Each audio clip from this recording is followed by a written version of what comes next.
Hello, everyone. Thank you so much for tuning in. Welcome to one more segment of Velocity Virtual Book Squad. We come to you every Wednesday at 12 noon with a different Christian author for them to share the works that God has inspired them to publish, to just be an encouragement and to empower his people. This broadcast is being brought to you by eChurch International. eChurch is the place where people meet God and Christians are equipped. If you would like more information about our ministry, please drop us an email at echurchint@gmail.com. And we bring this to you free every single week. But if you would like to donate into our ministry, we have some wonderful community outreach programs that this money would definitely help. You can send us a cash app at $echurchint. And every week we come to you on Wednesday evenings also for what we call our family and finances is our Bible study at 9 o'clock p.m. I come every week with my guest co-host, Bishop Norman Hartman. This week we are going to be talking about understanding church government. The fivefold ministry. What does it mean? Apostles, prophets, pastors, teachers, evangelists. How are they supposed to work together? So that's going to be an interesting topic. So join us tonight at 9 o'clock for that. Then on Saturdays at 6 o'clock p.m. or Sundays at 9:45 a.m. for our regular worship experience. And then you can join me every morning at 6:30 a.m. Monday through Friday for A Rise with Danielle McCoy, where I just give you a little boost and a lift so you can make it through your day.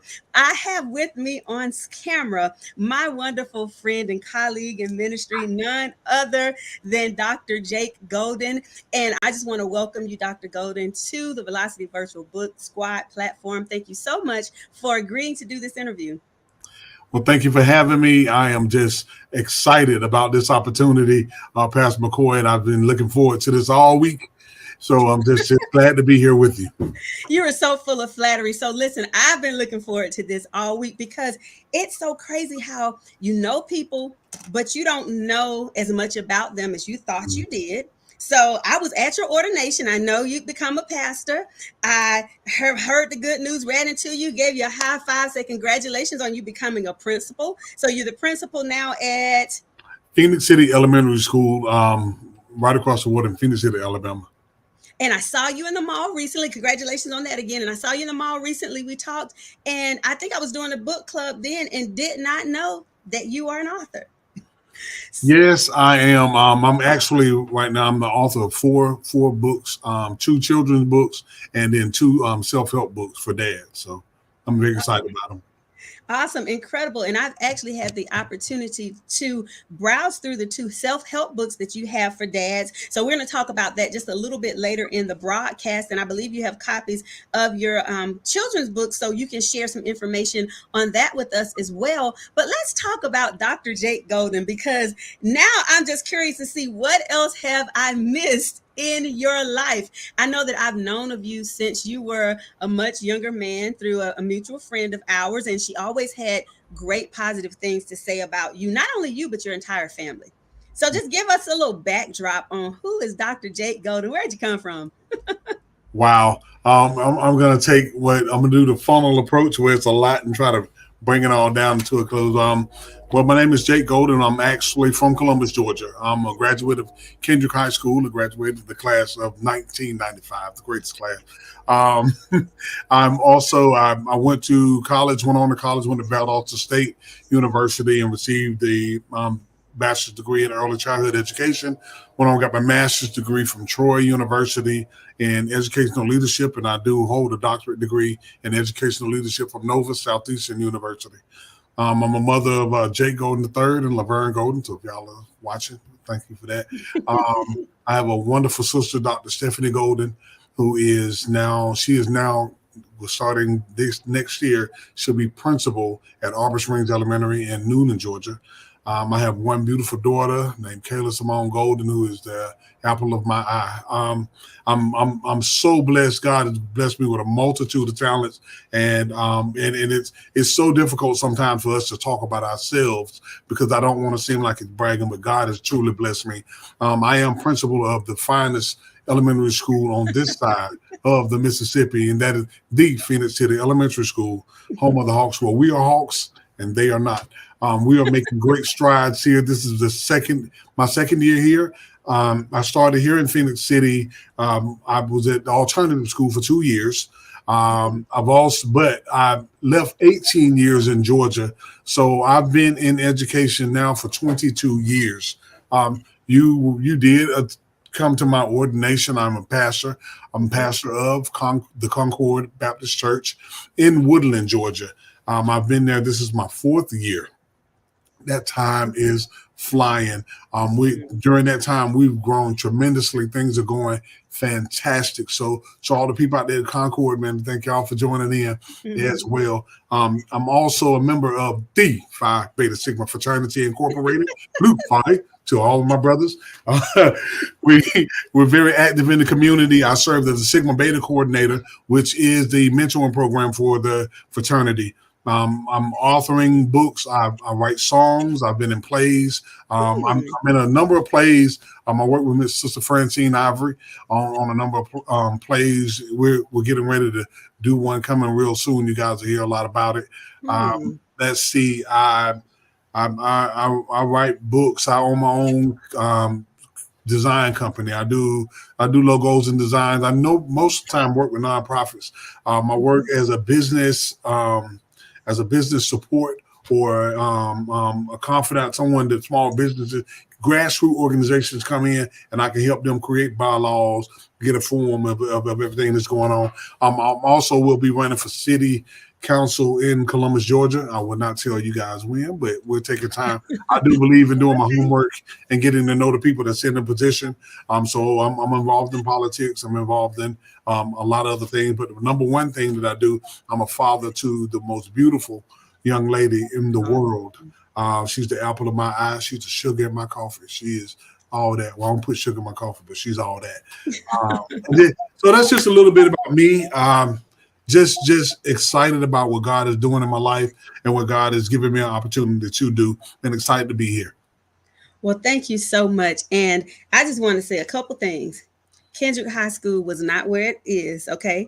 But I'm going to let you have that because you were the guest today. Anybody that graduated from Baker High School knows that Kendrick High School is not where it was, okay? We were out of Columbus's league, so they had to just shut us on down. So, so I'm gonna let that stay there. But also, I didn't know you were principal at alternative school. And I'm gonna talk to you about a student that was over there because I know my daughter's brother was over there a couple times. You know him very well, I'm sure. But I just want to say thank you so much. I did find out something about you that I did not know about you being a songwriter. You doing plays. You know, acting is my first love. I've got awards and things. I've traveled the country acting and singing, of course. So we've got to talk about that a little bit later on. I'm gonna see what you're working with because I actually have some things in the work as well. I have the baddest musician in Columbus, Khalil Ransom, working on some music for me right now. And I always need some new songs. I mean, I can spit them out like that, but it's good to do other people's music as well. So we'll get together on that. And then even with your design business, I'm asking you a question. You said something about working with nonprofits. Do you do the paperwork for 501c3s though? Do I personally do it? I do not. Okay. What I do is I partner with a lot of other people. I've Okay. learned through administration that a lot of times grassroots organizations, while it's hard for us to grow, we always try to do the things ourselves. So if we want to, and you and I have had conversation about this, if we want to grow in ministry or in business, we have to learn how to make connections and how to grow and how to employ other people. So that's where I am with that. Okay, well, I'm going to need you to connect me with someone because I have an entity in my head that I'm ready to launch and get off of the ground. And I will say for you that hopefully by the time you run for city council, I will have an address back in Columbus, Georgia, so I can vote for you. And if not, I will still tell everybody that I know to vote for Jake Golden because I do believe in you. I believe in the man that you are. I believe in the man of God that you are. And I know that you will be a great asset to the city of Columbus in helping to build it and bring it into this new age because we're in a totally new age. We are.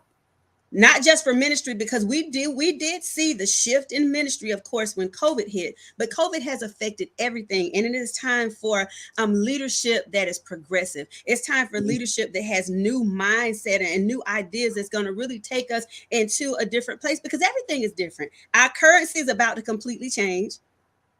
Y'all better take a picture of a dollar bill because that's gonna be a rare thing. In fact, I was just like, "What is money?" I hadn't seen a piece of money in so long.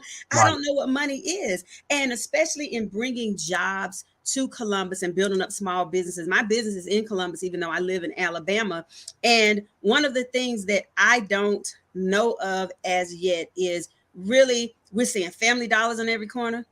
Walmart's popping up everywhere. That's what happened to Baker. Walmart came and said, "Hey, I want to buy this spot." So they closed us down. But Right. we're seeing all of these big businesses come in. But who's helping the mom and pop businesses? Who's helping Tax Pro, Boutique 46, and all the other small businesses that's around? And we want to really just make sure that we have somebody in the seat. And I know you'll be that kind of person that's going to look out for the little man, as well as making sure that we're bringing the right businesses in that's going to help enhance our community and not just take the dollars and take them somewhere else. That's right. That's right. And I mean, and I'm a firm advocate of that. I mean, really, big business comes in and knocks out small businesses, but small business is what makes a community a community. We're Right. able to hire people from within.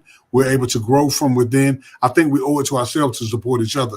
I mean, and I'm also big on us small business giving service and doing service in excellence, and even doing ministry in excellence, even being on this show. I can tell even from the way you handle things, from me being contacted by your system with the time to report in, me understanding us meeting prior, me knowing what we're going to do, having a plan, operating in excellence. And I think that as long as we continue to perform excellence, operate in excellence, ministries like this, businesses like this, they should be patronized. And I mean, that's just the only way to be. Yes, sir, absolutely. And you sound like a councilman already. I had to put a little bass in my voice for that one. But I just want to shift into something right now because this may be a little challenging, but I know you can handle it. You have given us a great resume, an impeccable resume. You're a doctor, your sister's a doctor, you came from a great family, you have achieved all of these wonderful things in the community and even in ministry. But looking at the topic of your book, 77 Ways to Be a Father After Separation. So before we go into the book, how does a wonderful, strong Black man like yourself end up in a place where, hey, I'm separated and now I've got to co-parent and father from a distance? Can you just give us a little light on that?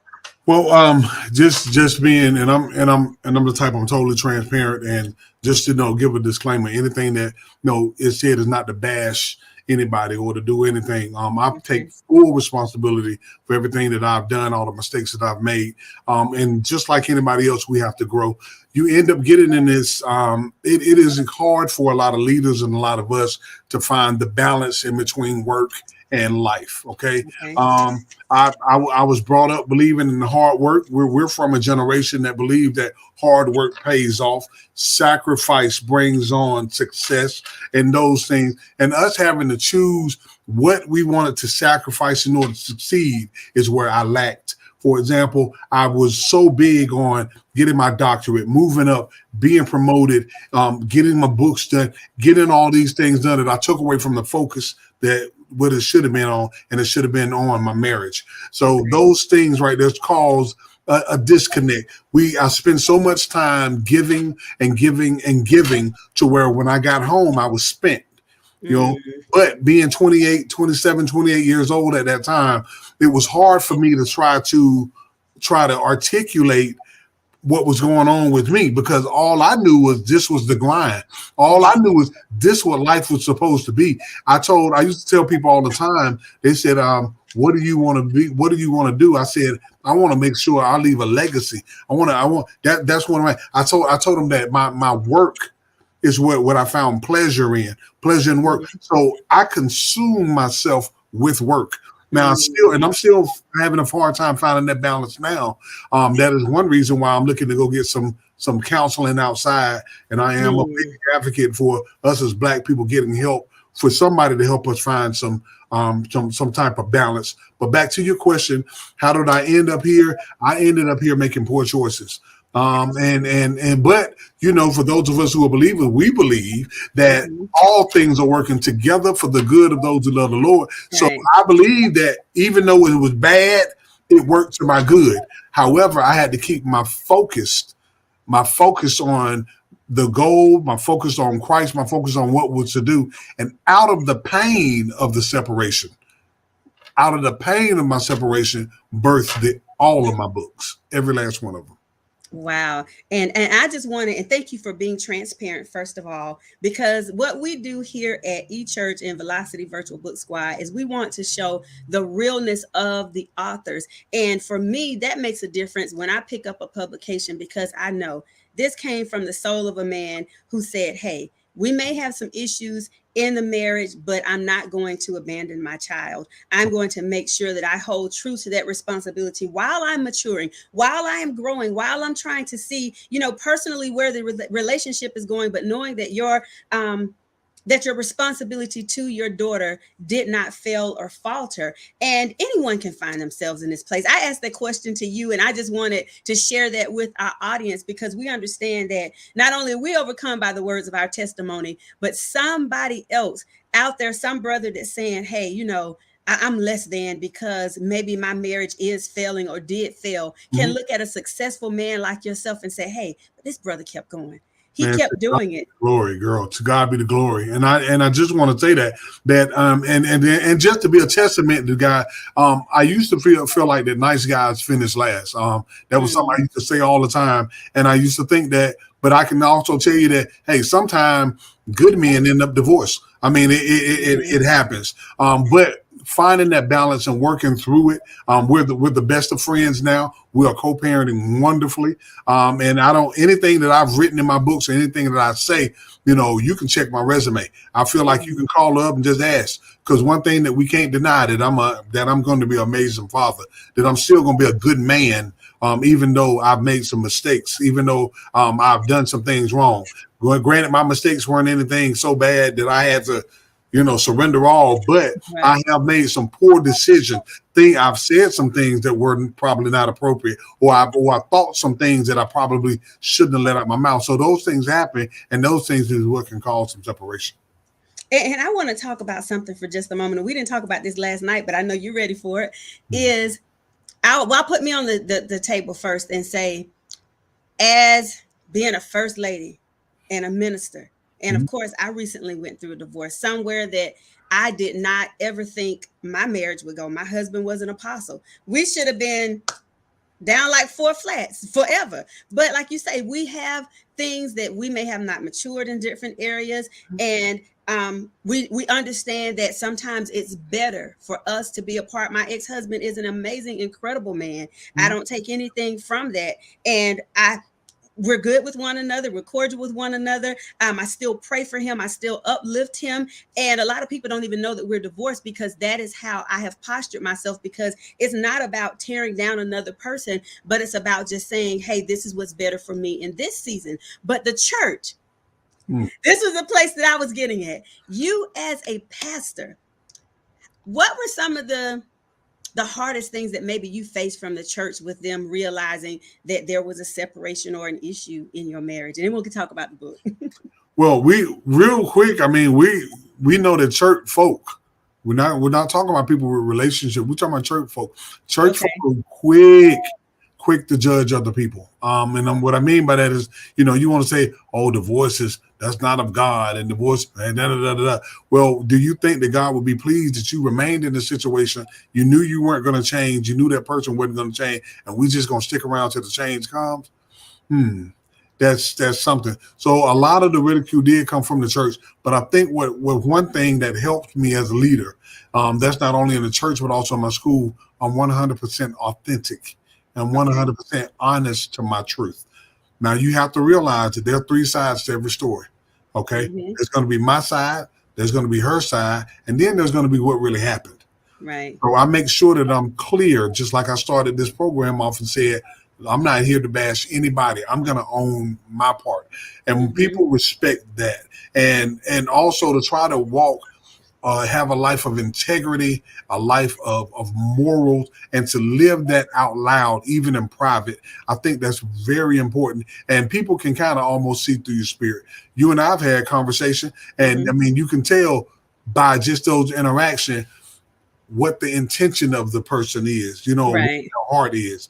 Just trying to be pure and trying to be authentic and realize everybody makes mistakes, everybody messes up. And guess what? Some things we want it, some Mm-hmm. things God wants. You know what I mean? Right. Sometimes we chase after what we want rather than waiting on God. And I think that and like I said, hey, my ex is a wonderful woman. And I can't say anything wrong about it, but I can say that for that season, for that time, things were rough, and we decided to not further hurt, because hurt people hurt people. Woo, and that was what I was getting ready to say next when you talked about counseling, and then we'll be done with relationships, y'all. I know you want to hear about the book, but when we talk about even counseling, one thing that I didn't realize, it was apparent just by some things that, okay, there was maybe some healing that needed to happen in my husband's life before we got married. So I feel like we got married too fast, but I had to take a look at myself also and say there were some things from my past that I hadn't healed from. So you're right, hurt people, and in the great seasons it was great, but then there were things that would come up from my past that I didn't even know Hmm. I was dealing with it. I'm attacking you for a brother 10 years ago. And what I know, and I don't care what anybody says, they can pull out every scripture they got in their Bible and in their cell phone. But I don't care what anybody says. I know that this was an ordained season in both of our lives for us to be able to disconnect so we can both go separately and heal so we could be more effective in ministry, Mm-hmm. so we could be more effective for one another, so he could free me to allow me to be what God wanted him to be, so I could free him and allow him what God needed him to be, because we weren't accomplishing anything at each other's throats. Oh, We come weren't on. accomplishing that was not edifying the kingdom at all. And it's almost like I'm a poker player. Y'all judge me for that too. I'm a poker player. You got to know when to hold them and you got to know when to fold them. But the great thing about God is when you have real relationship with him, you're able to say this didn't work, but still remain friends, still have a wonderful bond with one another, still share godly love, because that never stops just because we weren't able to stay married. Man, Pastor McCoy, you cannot tell me that God is pleased with some of these folk who stayed in marriages and now they've been married 10, 20 years, sleeping in separate rooms, don't talk to each other, don't do anything. Every time you say something, you want to go off on it. You can't tell me that's pleasing in this sight. You can't tell me that. Mm-mm. So for people who are quick to judge, or some of those people who decide I'm just gonna stick in here and see what's gonna happen. Well, God bless you, and I hope that things work out well. But don't judge those of us who had to make a hard decision. This girl, I Mm-hmm. mean, really, being in ministry, it wasn't easy, man. And even running for city council, when I do get ready, I'm getting ready for somebody to say, well, why are you single? You know what I mean? I mean, Mm-hmm. really, people want to know. They tend to. It seems to be like when you have the stereotypical family, or we can trust that administrator, or we can trust that politician. God is raising up leaders like ourselves who are Mm-hmm. real and authentic and say, "This is me, Lord. Use me." Right. Right. Absolutely. Absolutely. And it takes even more strength, I believe, and more maturity to be able to walk away from something and somebody that you genuinely love, but You say, I love you enough to release you so you can be better without me. And we've heard the stories, and I'm gonna end right here. We've heard the story, we've seen it. I had older women, my family, for example, tell me, hey, fight, fight, fight for your marriage. But if the fight is gonna be us against one another, then maybe I need to step back and say, God, let me allow you to do what we didn't allow you to do in the beginning, love. and have your will and let your will be done. So I'm just gonna leave it right there. So let's talk about your book But now. if it's meant to be, it will be. I know. I go. We got to get into Right. it. But if it's meant to be, it will be. Who can Absolutely. say 3 years from now it's time to rekindle? Who knows? But Right. we got to stop acting. We're not God, people. I want to encourage somebody. We're not God. We have to allow this process to go through. Who Right. knows? Who knows what's happened 5, 10 years from now? Who knows what happens tomorrow? we That's got to right. trust God and do what we need to do. But Yes, I'm sorry. absolutely. Trusting in him. So this is what happened. You became separated and you had the beautiful daughter that you have. And I know she was a lot younger then. So then you had to figure out how to be a great co-parent and how to be a great father. And so that's what prompted you to write this book, to be a guide for other men that's in the same situation, that's saying, hey, I'm not able to be at the house with my daughter or my son every night, but I know I have to be a part of their lives every single day. And so out of that, your first book was born, 77 Ways to Be a Father After Separation. So what was in your mind? What were you thinking when you decided to write this book? Because I know that that's a place where you had to stop and say, okay, I'm giving a piece of myself to somebody else and my experiences. What prompted you to just say, hey, I'm going to write the book? I sit back one day. I remember vividly saying, "Okay, God, I'm here. Mm-hmm. What do I do?" I Ooh. deal with children every day, and I want to talk to some dads out there.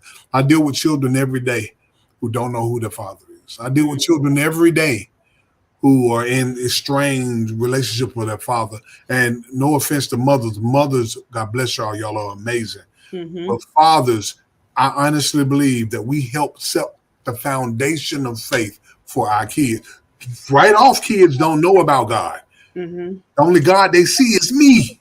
Oh my God. Oh, I'm gonna get about the only Mm. God my baby would see is me. The consistency, the honesty, the follow through, knowing that she can depend on me, knowing that I'm a protector, I'm a provider. I am the God she sees. That's good. And I had to ask God, what do I do here? Mm-hmm. Because we're not together. They live in another city. What do I do? And I started jotting down ways that I can be a father. Mm-hmm. And I started with the ones, if you notice in the book, I started with the ones that were the hardest. Right. Number one, they don't know if you want to go in there. Number one is pay your child support. Uh-huh. I wasn't talking to nobody else. I was talking to me. Mm-hmm. Because when we get successful or make a little money, we tend to say, well, I ain't finna be paying for her to get her hair done. Why not? Come on now. Come on. You can preach. You can stay right there preaching for just a few moments. Well, I ain't finna be getting her my money. She going on vacation and I'm struggling. Why you not? Because the bottom line is when my little girl was up there teething, oh my God. She was up Mm. there teething. I wasn't there to hold her. I wasn't there to wake up with her. When she had a hard day at school, I wasn't there. The least I can do Mm-hmm. is send some finances. She Mm-hmm. didn't make her by herself. I mean, I had to say this to myself. Oh, they ain't finna take what's a percent of my check. Mm-hmm. Why not? She Right. deserves all of it. You understand? Mm. I'm not just saying even to the woman, but to my child, because I am a believer, gentlemen and ladies. I'm a believer. If my wife is good, my ex-wife is good, my baby gonna be good. That's Mm-hmm. why I want her lights on. That's Right. why I want her car to work. That's why I want her grad cut and I don't want her to have no worries. I want her to Mm. have no worries. Because if she good, Kayla straight. Mm-hmm. But boy, if I'm giving her all this heck, that junk gonna transfer right into my little girl. Cause she look like me. Mm-hmm. So and I don't want her looking at me, looking at my baby. Ooh, you look just like your old daddy. No, I want her to say, man, even though we couldn't get along, your dad's a good man. So no more, you gotta pay his child support. Hey, you want to know the value of a man? Check his budget. Hmm. Check his Come budget. on. See what's money put into. I put my money into my daughter. That's why I ain't have a lot of stuff. Mm-hmm. I wear regular clothes. I drive a regular truck. I do this because I want to have money to when she want them butterfly locks. Okay. When she want those let me go ahead and tell you the braid, the knotless braids. Mm-hmm. When she want the peekaboo hairstyle. So you know about all of that. Come on now. Come on. Come on. She's getting older. She gonna want the bundles. And I can't Mm-hmm. go get the 99-cent hair. When I You got to go can't. buy the hair that's 125 a pack. She gonna need somebody who can do that. And what I'm Mm-hmm. doing is modeling for her. So when she move on to the next man, Mm-hmm. she gonna know, oh, hold up, baby. Because if you can't help, if you ain't willing, not saying she gonna need them. My daddy got me. I would model for her what a man is supposed to do, and they're supposed to take care of their wife. Period. Point blank. And you see, you got me looking for tissue around here. Mikhail, bring me some tissue because, you and I didn't talk about this at all when we were discussing what we would talk about today. And you said something that just brought something to me. And I want to say this straight on to fathers. You are protecting your daughters. Come on. When you are in their lives, because those children that you talked about not knowing who their fathers were, that was me. I didn't know my dad. I don't know what he looks like. All I know, I heard he was a white man my mama was dating. And he told her, hey, when she said, I'm pregnant, he was like, by who?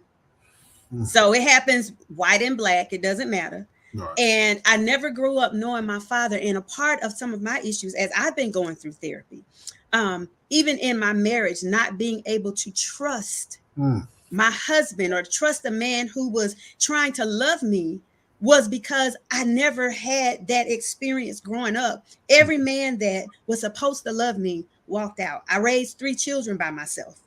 So, of course, when you get to marriage, those are things that's carrying over. And you meet somebody that's wonderful and they trying to figure out, hey, I'm trying to love this woman and why is she fighting me? And it's because daddy went there. So you're protecting your daughters and your sons in so many ways when you are there and a part of their life. And I can only speak for girls because I'm a woman, but knowing even in relationships, I'm so glad that I had those uncles and cousins who were men that were able to pull my coattail and say, girl, come on back here. But that wasn't before baby number 1. Right. I was 19 years old. I graduated from high school, but I was 19 years old when I had my daughter. And now God has graced me to where I'm able to make money like I got all the degrees, but I don't because I had to raise a baby.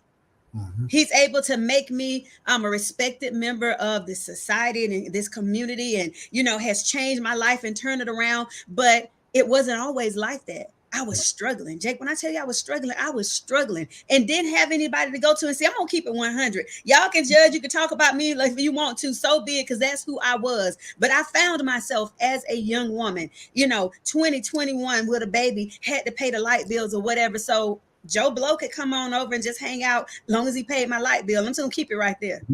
And that's what happens when you grow up and you don't have a father, you don't have a daddy that you can get on the phone and say, Daddy, it's hard this month. Can you send me $50?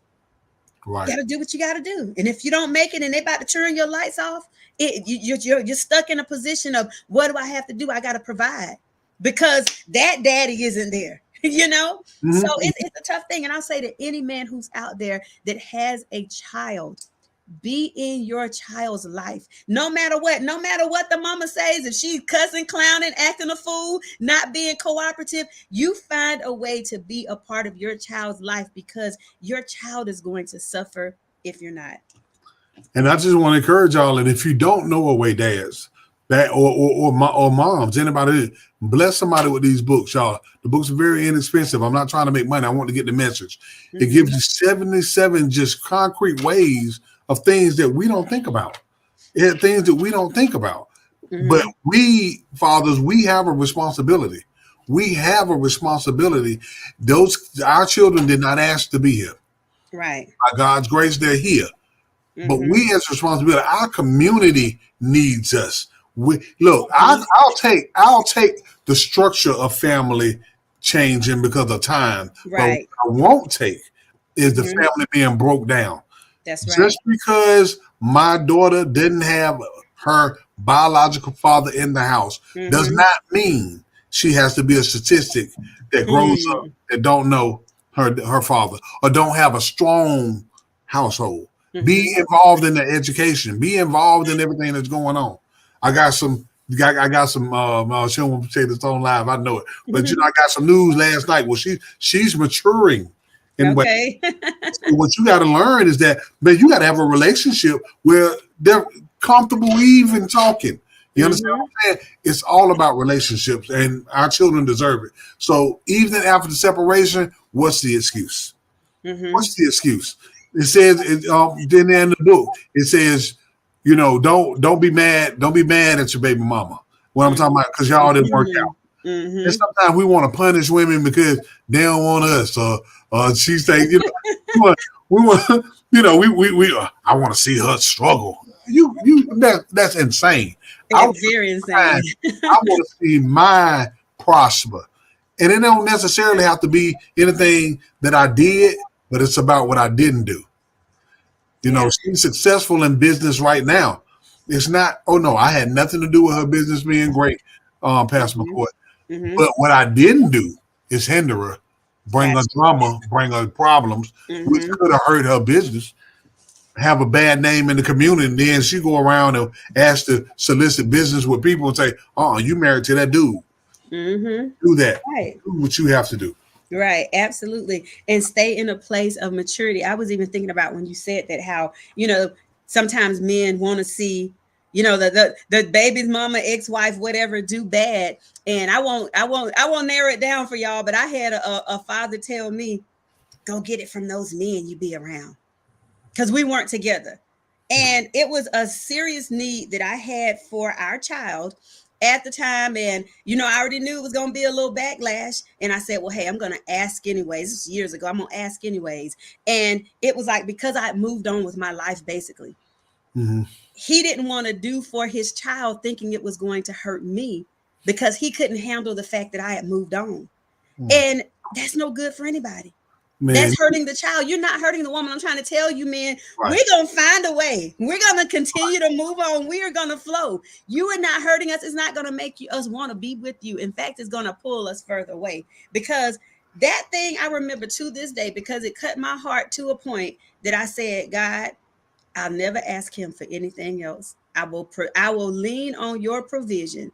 And for several years, that's how it was. I just decided, hey, I don't even want to talk to you anymore. If you can't do for your own child, we don't have anything to talk about. You can never love me if you don't love your own seed. Man, come on, brother. To be honest with you, and I want to speak to that joker directly. You can call me, bro. You weak, because the bottom line is, and nothing stronger than me than to be able to take care of her. And when she get married again, I'm gonna take care of her and her new husband. You know why? Because I ball like that. It ain't about money. It's about mentality. You understand what I'm saying? I want to see her be great.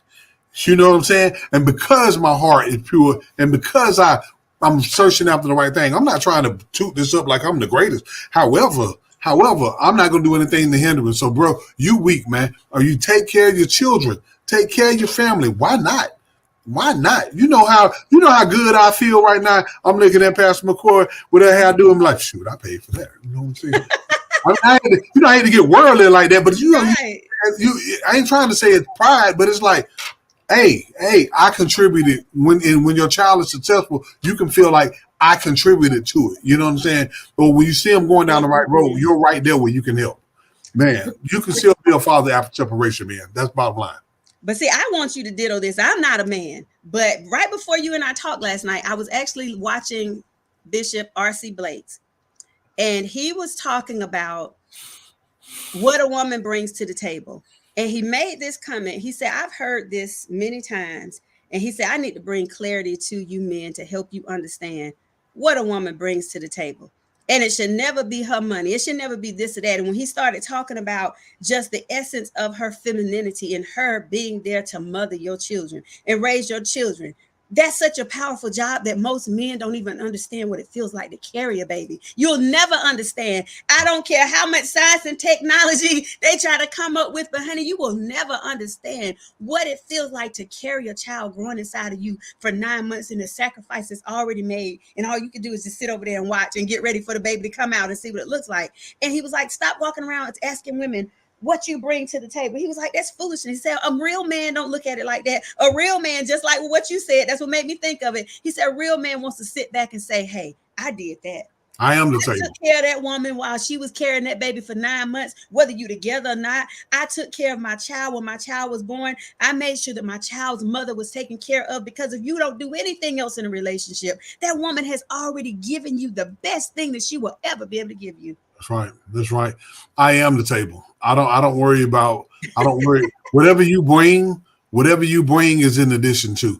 And I know it sounds cocky, and I know that a lot of the watchers right now may not know me personally. If you knew my heart and you know my heart to serve, you'll know that even though I'm making these concrete statements, Mm-hmm. I have a servant's heart, but I am the table. So anything you bring is just gonna be a little extra, and I'm good with that. I'm the turkey, the dressing, and the dessert. I get that. But if you bring a little wine or something nice to add to it, a little decor, bring a little centerpiece, I got you. You add into what's already there. I don't know Right. what you bring to the table. You don't have to bring anything. I have it here. Got you. Help me keep this table up. You feel me? It's a different than mindset. I'm not, Mm-hmm. and God bless all of y'all boss women. God bless you. Keep doing what you're Mm-hmm. doing and all that. I'm not trying to get into that. It's not a competition. However, I have a work to do. And Mm-hmm. once a woman feels like she is physically secure, financially secure, emotionally secure, they'll submit to you. No, not submit like whatever you like. Ain't nobody looking for that. Nobody's looking for that. I don't want that. It was just like Prince Hakeem on Coming to America didn't want that. You feel me? Right. Yeah, we're not looking for that. But what I'm saying is, can get with you and y'all can truly build kingdom. Mm-hmm. We're still building kingdom and we're not even married. We're Right. not even together because I decided to still be a father after separation. You're not going to have this burden. So you can still prosper and do what you need to do. You Mm. know, at any time she can call and I will get on the road tonight to go get mine. Mm-hmm. Wow. I need a month off. Good. Praise the Lord. I've been wanting to get up here. You know what I mean? And guess what? While I have it for the month, fellas, say here you go. Number one, I'm saying about while I have it for the month, I still pay my child support. Hold on now. Let's say that one more time. Look, she goes, well, I got the kids. You there? All I Y'all need to see is tripping. you know money. You tripping. And look, I ain't trying to be like any of the TikTok sensations, Jackson and all them guys who got caught up. No, I'm not trying to say, oh, women. I'm just trying to say where your heart is. Even though I have her, I'm still going to do my part. I'm still going to do what I got to do. Because that little, whatever $100 a month, that means nothing. I still put into that household. I Mm-hmm. still put into my part. That's just what it is. And anybody that chooses to be with me is going. First of all, we'll be in a comfortable place of security, and she'll know what she has, what she don't have to worry about what's Mm-hmm. going on. But they're gonna understand he gonna take care of his child. Wow. And that's an incredible thing. And you know, and sometimes that's not sometimes that is a flag. If you are dating a man and you know that he has children and he's not taking care of his children, and you see messages or stuff coming from the kid's mom and you hear it through the phone, well, I'm trying to figure out why I ain't got my money this month. Girl, you need to pack your stuff up. Man, what he doing there, he'll do to you too. Exactly. Stop letting man, and I do that. Whoa, hold on. I don't want to make it seem like I'm bashing dude. Let me talk about ladies, fellas. I mean, Talk about us. who they are is who they're going to be. That's You know, right. I mean, I get a lot of different interests, things now. Baby, I can't come get you out the club. I'm not at a place in my life where Mm-hmm. I can do that. I didn't say nothing wrong with going out. Don't get this twisted. That's you. But when you say that you want somebody like me, we not gonna come meet you. I can't come chase you out of the Aiden or wherever we go around here. I can't come do that. Now you And know the what names it of the start spots doing, now. you can't Crown Hookah. I know about them. I might not have been to, but I know about them. But what I'm saying is, but y'all know that, man. Get back to the point. We have to remain a solid unit for our child Mm-hmm. and notice the red flags and notice that they're there, and we have to deal with them accordingly. That's pre-marriage, during marriage, after marriage, etc. Yeah. And acknowledge that. And ladies too, you're right. Ladies, acknowledge when you have a good man that is trying, and be cooperative. That's one of the parts of being a feminine woman, is being cooperative, period. Anyways, it's not going to be two men. You got to let go of that masculine energy, whether he's your husband or not. But as that child's father, he don't need two fathers. She doesn't need two fathers. Step back and allow him to be a father. Because I'll talk about me again, and then we're going to move on. But one of the weaknesses that I had with my oldest daughter's father was I had the cackling women from the family in my ear. You can do good by bad by yourself. You don't need to do what he tell you to do. That's your baby. Blah blah blah blah blah. And I fought, Jake. When I tell you, I fought. Sorry, Dr. Golden. I just fought with that man for probably the first 4 years of her life. You can't tell me what to do. I was young too. Of course, I said I was 19. And it wasn't until I relocated my jobs and moved to Charlotte. And it was just difficult to go back and forth with the child that I started to see his value, because he made sure that our baby was taken care of when I was gone. I was gone for probably a good month, just in and out, before I could even transition her to where I was. And I didn't have to worry about anything. And that kind of broke that cycle. So what I'm saying is, don't listen to these other women that's trying to tell you, fight this man when he's trying to be a good man and take care of his child. And now he and our daughter have the best relationship. She's 28 years old. She'll go to him first before she goes to me. And that's okay. That's what I had to learn and understand, is we don't have to be in control of everything. It's okay. Let the daddy be the daddy, because it's going to be the best benefit for you.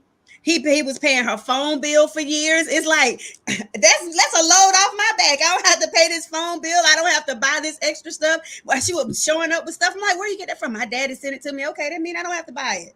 So it was great. So when you know that you have a man that is doing well, put your feelings aside. It's heartbreaking.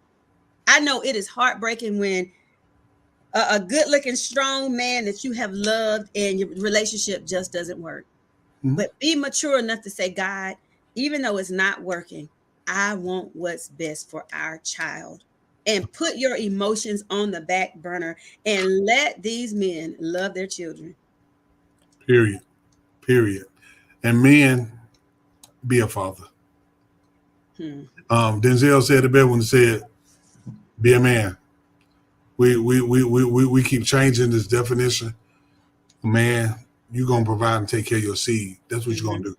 And that's how the book was birthed. That was what's going on those first two editions. So you have 77 ways to be a father after separation, and then you have 77 more ways to be a father after the separation. The two different editions, that means you have more than enough ways, right, of little things that you can do. Man, it's an easy read. It's quick. I pride myself on writing books that you can read in 5 minutes. Good Because deal. I know I live a busy lifestyle. All right, I listen to a lot of books. Like right now, I'm listen to Black Privilege by Charlemagne the God. I just finished his other book, Shook One. That's what made me go get a counselor. I'm telling you, put your time in, y'all. A 5-minute read, it'll get you exactly where you need to be. And those two books, Pastor, is what led me on to the other two. Okay. All right. The other two books, I know that I wrote one called My Daddy. If you know, I write according to the seasons of my life. All right. Okay. So I had to deal with the separation. Then the next thing came the hair. Now let me tell you something about me. And her mom will tell you I am a stickler about the way I keep this haircut, my grooming. And I like for her to look a certain way. One rule that I have as a man, and I'm putting it out there, I will never, and I never complain about any woman that I was with about their hair, about their nails, because you know what I did? I paid for it to get it done because I like it done. You understand what I'm saying? She'll say, ooh, you need to get your hair done. I'm like, baby, Shauna working today? Or we need to call Shantae. We need to call somebody. You understand what I'm saying? So that brought on my daddy did my hair. And this book, basically, y'all, it's available on Amazon. Just put in Dr. J. Golden 4 and you can pull up all 4 books. But this book is actually not a story about hair. It's a story about a little girl who was going through her day and the day just wasn't quite right. And she was trying to please her father all day long. But then you find out in the end of the book, all this time, her daddy was never there. Something had happened in her mind. And what I'm saying is, I've used the analogy of doing the hair as just talking about the importance of a male influence or daddy influence in her life. And it opens up the conversation about separation. Because I had to have that conversation. And it moved on to the next one, which is called Daddy, I Remember. Okay. All right. Daddy, I remember. Daddy, I remember. This book is talks about how our experiences with our children, they remember them. Hmm. That's Make good. sure we're having positive experiences. Hmm. I think about right now, even when I get into the conversation with my ex about our relationship, y'all, people remember two things: either the thing that made them smile the most, or the thing Hmm. that hurt them the most. Right. And the things that she brings up, I don't recall. I said, "Oh my God, I said that. Oh my God, I did that." Those things. When we talk about daddy, I remember making sure we're creating positive experiences with our child. My daughter will tell you that today, she's 12 years old. She's never heard her mother and I argue. Hmm. She's never heard a dispute. Have we had disagreements? Absolutely. But we modeled for her how good relationships are supposed to be, how to handle disagreements. You know what I'm saying? We're not putting a hand on each other, cussing each other out, or doing Okay. trying to find. You have to model positive experiences, and that's just what it is. And those seem like some very incredible books. Like I said, I've already browsed through 77 More Ways and 77 Ways to Be a Father. And we are going to make sure that we purchase books from you as well. I always purchase books from the author so that we can have them to use as gifts for people. And so we can have it in our collection to just be able to say, hey, if somebody needs the book, we've got it on hand. And you can get your books at Amazon.com, correct? And you said just put in Dr. Jake Golden 4. The fourth, that's right. 4. And There's we'll a be lot of able. Jake Gold, Dr. Jake. There's a lot of Jake Golden. There is, right. And I know I had to put in Dr. Jake Golden to actually get your books and get them all together. So please do make sure that you patronize him and get these books, because as you see the story behind it, it's not just somebody who just decided, I want to write a book so I can make some money. He has written these books from not only his heart, but from his experience and from a place of a person that says, hey, I'm living what's in the pages of these books. We're almost out of time, and I'm going to ask you to pray to end our show. But I do want to touch on this one thing. Okay. And if you would just take us, end us on this particular topic and just give any other final remarks that you would like to give us. But in your book, because we've talked about you and your daughter's relationship, I do want to get to number 11, hug and kiss your son. Yeah. Can we just talk about for a moment the importance of fathers being in the lives of their sons? Listen. It is crucial during these times for us men to show appropriate relationships with our boys. Okay. Boys, you come from a generation. Our generation, men didn't cry. Mm-hmm. Men didn't apologize. Men didn't do. But over time, I've found out that those things are incorrect. It's important for my daughter to not only see me as the strength, but also not only see me as the lion, but also see me as the lamb. Be one that can show emotion. We got to show our sons that it's important. Here at the Phoenix City Elementary School, if your kids go here, I hug your kids, girls and boys alike. Mm-hmm. Because guess what? Sometimes the hug that I give those boys are the only male hug they've had ever. I had one little boy, he was stiff as a board. And I hugged him and he melted in my arms. And he cried. And then that's what he said, ain't no man ever hugged me. Wow. I'm like, what the world? That is crucial. And because we've gotten out of that model, because we haven't been in the home, man, we have gotten to this place where we are now. Mm-hmm. I'm not going to get into right or wrong, homosexuality, right or wrong. We're not going to get into that. But what we can say is inappropriate relationship, not showing our men that we have feelings too. Mm-hmm.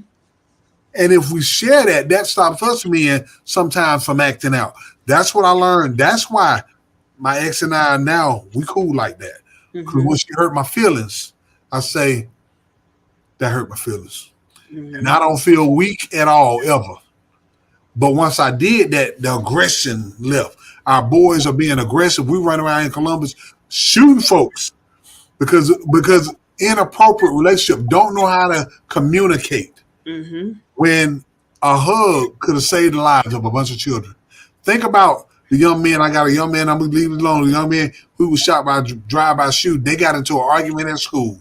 The dude was not drive. Just think when that boy went home to get the gun, if his dad had been there and just said, hey, boy, how was school today? And gave him a hug. Mm. It may have saved the life, man. It's that Right. serious. It's that important. Very much important. And I know you are seeing, even though you're in the elementary school, but I know you are seeing in middle school and high school where they're leaving and going straight to jail. Mhm. It's not even any time to just for them to stop and figure out, because we do the summer camp program, and I've done that, oh gosh, since 2009, 2010. COVID just put a halt to it, but where we would take underprivileged children and I would provide a summer camp experience for them, give them a safe place to be during the summer. And there's a family that this young man, his father was not in his life, and it was several children, and I just was kind of in and out. But anyways, I just knew in my heart, I said, God, if some man does not touch his life. And his mom sent me a message. He wasn't even out of high school. His mom, he aged out of our program because we ended at 15. And I want to say the next year and a half, she sent me a message saying, hey, I want you to pray for my family. He got locked up. Not even getting a chance to graduate from high school and go for it because there's not that role model. There's nobody there to a man to say, hey, this is the example. I want you to see the example, because see, we got a lot of people out here that's talking, hey, young man, you ought to do this and that. But children they want realness. Mm-hmm. You know that they want to see the example, because they'll be quick to tell you. My children will tell me, well, this, you said you did this when you were young. Then I got to be like, okay, I did tell you that, because they want to see the example. Don't come trying to tell us how to live. Show us how to live. Show us how to love. Show us how to handle conflict resolution. You keep telling me not to slap my wife, but I keep seeing you slap mama under the couch every night. Come on. Integrity. Yes. Walking in it. Being the example. Y'all, that's what we mean for missing the leadership. Mm-hmm. We're missing some integrity. I am who I said I am, and I walk in it. Mm-hmm. Don't just say something and then live any kind of way in the dark. Because guess what? Who you are, it smells better. We can smell you. We know you. We know you ain't right.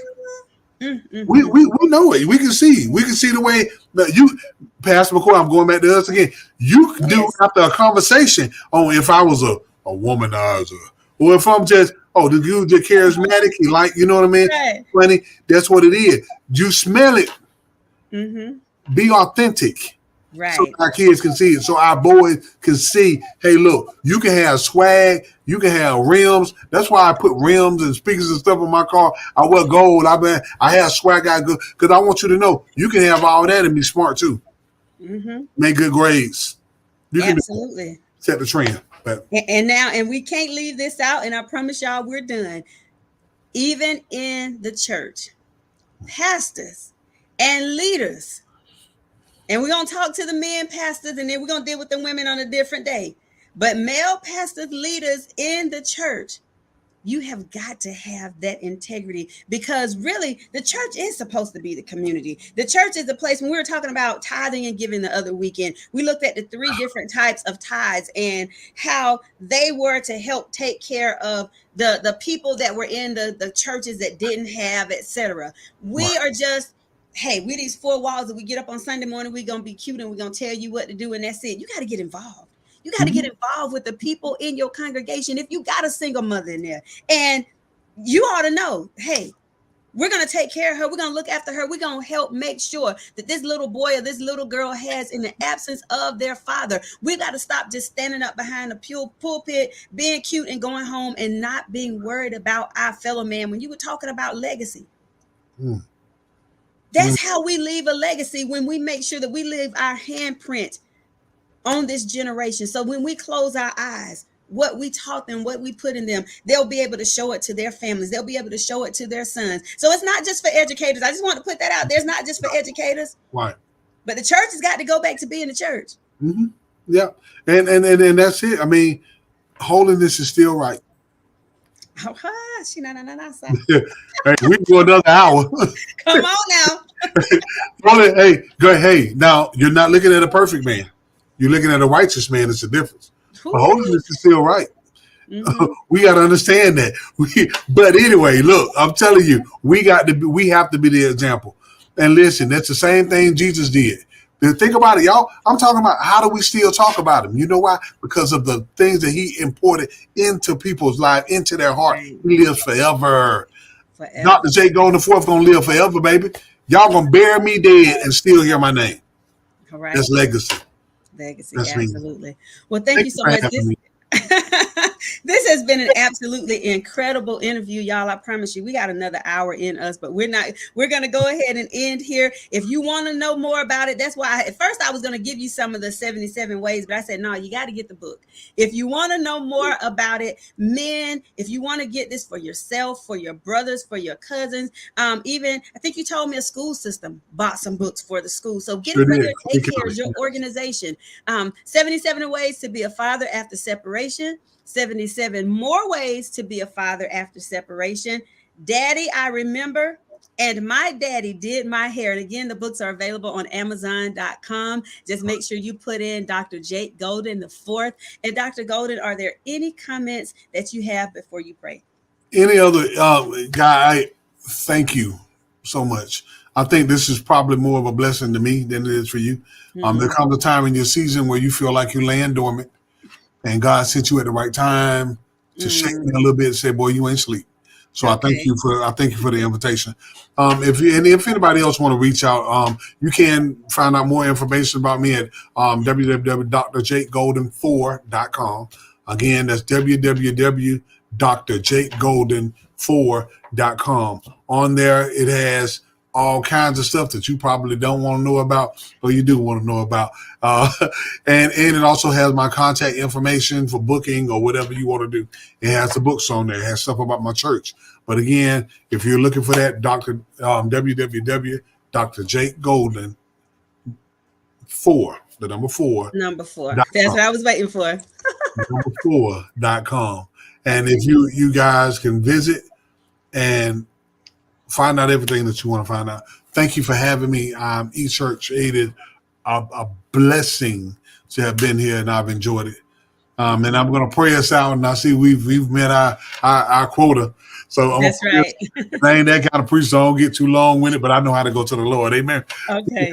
Let us pray. Father in heaven, we just thank you for this day. We thank you for this opportunity. God, we thank you for everybody that's watching this broadcast right here, God. God, they came to the broadcast for one reason or another. God, we ask that need be met, God. God, we pray right now for Pastor McCoy. We pray for her strength, and God, keep her zeal, keep her going, keep her pushing, God. Even when it seems like things are getting dark, you be that beacon of light, God, because we know that as long as she keeps her eyes on the beacon of light, all things will be prosperous. God, I pray for everybody that's under the sound of my voice, that things that even in this season that we're coming out of COVID, God, that you continue to bless, continue to move. God, I pray for the fathers that are watching, God. God, we pray that nothing was said today was taken from in its own heart, God. Know that it's coming from a place of love, a love for our community, a love for our kids. God, we ask that you continue. You bless this ministry, bless where we're going, and bless what we're doing. It's in Jesus Christ's name we pray.